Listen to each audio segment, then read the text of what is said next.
아랫집인데요. 천장에서 물이 샜니다. 갑작스러운 이웃집에 방문해 깜짝 놀라셨던 분들 분명 계실 겁니다. 누수사고는 수리비가 적게는 수백만 원, 수천만 원까지도 나오는데요.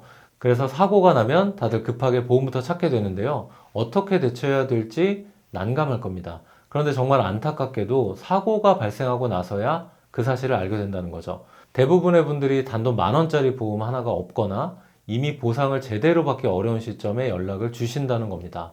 누수사고는요, 사전에 어떤 보험을 어떤 기준으로 준비했는지, 그리고 사고 직후 어떤 대응을 했는지에 따라서 보상 결과를 완전히 바꿔놓을 수가 있는데요. 그래서 오늘 영상에서는 누수보상에서 반드시 알아야 될 기준 3가지를 현장 기준에 맞게 정리해 드리겠습니다. 그리고 누수사고가 생기면 어떤 보험으로 처리를 해야 되는지도 어려우셨죠? 누수사고 보상의 대표적인 2가지 보험이 있는데요.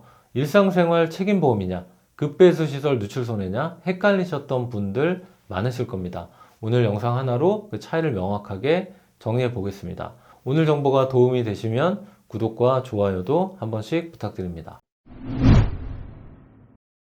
누수 보상의 기준은 누가 살고 있느냐가 아니라 이 배관의 주인이 누구인지 파악하는 게 중요합니다. 즉 배관의 소유자가 사고 처리를 해야 되는데 이 기준을 놓쳐서 일상생활 책임보험을 가지고도 보상을 하나도 못 받는 경우 현장에서 정말 많이 생기고 있습니다. 제가 예를 하나 들어볼게요. 부모님 소유의 집에 자녀가 거주하고 있습니다. 그 집에서 누수가 발생해서 아랫집에 피해를 준 상황인데요. 대부분 이렇게 생각하죠. 아들이 살고 있으니까 아들 보험으로 처리하면 되겠지. 과연 그럴까요? 이 누수 원인이 배관 결함의 문제인데 이 배관 자체의 하자라면 배관 관리 책임은 거주하는 사람이 아니라 그 집의 소유자에게 책임이 있습니다. 이 경우 보상이 되려면 자녀 보험이 아니라 집 소유자의 보험이어야 하는 거죠. 그리고 한 가지가 더 있습니다.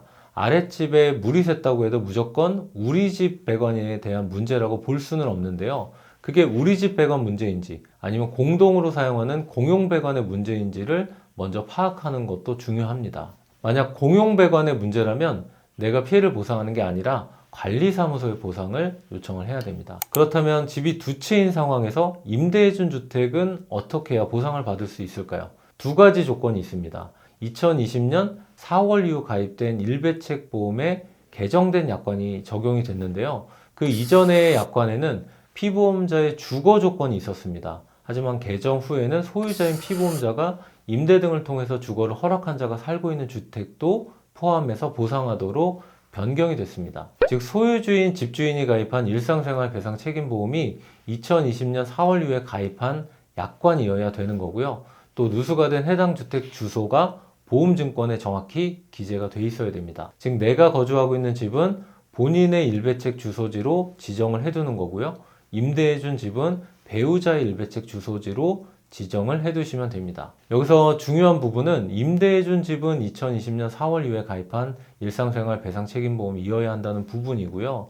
이 임대해준 집을 보험증권상 소재지로 반드시 지정해 두셔야 된다는 겁니다. 여기서 반드시 챙겨야 될 내용 한 가지 더 말씀드리면요. 실제로 이걸 안 해서 보상 안 되는 사례가 많아지고 있습니다. 지금까지는 보험사에서 편의상 실제 등본상 거주지로 보상하는 경우가 많았지만 이제는 보험증권상 소재지가 명확하지 않다면 거절하는 사례들이 많이 생기고 있습니다. 혹시라도 보험 가입 후 이사를 하셨다면 보험사에 주소 변경을 해야 되는 건데 단순 주소 변경으로는 안 됩니다. 이 일상생활 배상 책임보험이 포함된 보험에는 일배책 소재지를 이사한 주소로 반드시 변경을 해 두셔야 됩니다. 단순 주소지와 일배책 주소지 설정은 다르게 되어 있다는 점 꼭 주의하셔야 됩니다. 이 2가지 조건 중에서 한 가지라도 빠지면 사고가 아무리 커도 보상되지 않을 수가 있는데요. 지금이라도 당장 보험사의 일배책 보험 소재지가 어디로 등록이 되어 있는지 또 가입한 시기는 언제인지 반드시 확인하셔야만 불이익을 피할 수가 있습니다. 이 누수 보상은요, 내가 살고 있는 집과 아랫집에 대한 피해가 동시에 발생할 수 있는데요. 내가 살고 있는 집은 급배수 시설 누출 손해에서 또 아랫집은 일배책 보험이나 임대인 배상 책임을 통해서 보상이 이루어지게 됩니다. 이 누수 보상에서 가장 많이 헷갈리는 부분일 텐데요. 이 일상생활 배상 책임보험, 그리고 급배수 시설 누출 손해, 이름은 비슷해 보여도 보상 구조는 완전히 다릅니다. 먼저 공통적으로 보상이 이루어지는 부분은 더 큰 피해나 손해를 방지하기 위한 이 손해 방지 비용은 둘 다 인정해주고 있다는 겁니다. 손해 방지 비용은 보험회사가 지급해야 할 보험금을 줄이기 위한 유익한 비용이라고 해서 유익비라고도 하는데요. 이 유익비로 인정되는 비용으로는 누수 탐지 비용, 방수 공사 비용, 자재 재료비나 경비 등은 유익비로 인정돼서 보험사로부터 보상이 가능합니다. 다만 전체 타일 철거 비용이나 2차 방수 비용이나 벽면 보수와 같은 이 추가적인 보수 공사 비용은 손해방지 비용으로 인정되지 않는다는 점은 주의하셔야겠죠. 일상생활 배상 책임보험, 이건 타인에 대한 피해를 보상하기 위한 보험이죠. 따라서 누수 사고가 발생하면 아랫집이 입은 제3자 피해에 대한 손해를 전제로 합니다. 즉 우리 집에서 발생한 사고로 아랫집이나 타인에게 손해를 입혔을 때 보상하는 거고요. 그래서 일배책으로는 제3자 피해인 아랫집 도배나 장판 등 인테리어 관련된 비용, 또 공사로 인한 불가피한 숙박비까지도 보상 대상이 될 수가 있고요. 반면 급배수 시설 누출 손해는 우리 집에 대한 직접 손해를 보상하기 위한 보험입니다. 누수로 인해 내 집 마루바닥이나 벽이나 마감재에 실제 피해가 생겼을 때 보상합니다. 여기서 가장 크게 오해하시는 부분은 급배수 시설 누출 손해는 배관 수리보험이 아닙니다. 약관에도 명확히 명시가 되어 있는데요. 손해를 발생시킨 급배수 설비 또는 수관 자체는 보상하지 않는다는 거죠. 즉 배관 교체 비용, 원인 제거 비용은 급배수 시설 누출 손해로 처리가 되지 않습니다. 또 하나는 중요한 조건이 있는데요. 반드시 내 집에 직접 피해가 있어야 합니다. 아랫집만 피해를 입고 우리 집은 멀쩡하면 이 급배수 시설 누출 손해 보상은 해당되지 않을 수 있습니다. 이 경우는 아랫집만 피해가 생겼을 경우 일상생활 배상 책임보험으로 처리가 됩니다. 단돈 10,000원짜리 보험 하나가 없어서 수백만 원, 많게는 수천만 원 그대로 손해보는 경우가 생기는데요. 그리고 여기에 업체 선정을 잘하셔도 같은 누수 사고라도 결과는 완전히 달라질 수가 있습니다.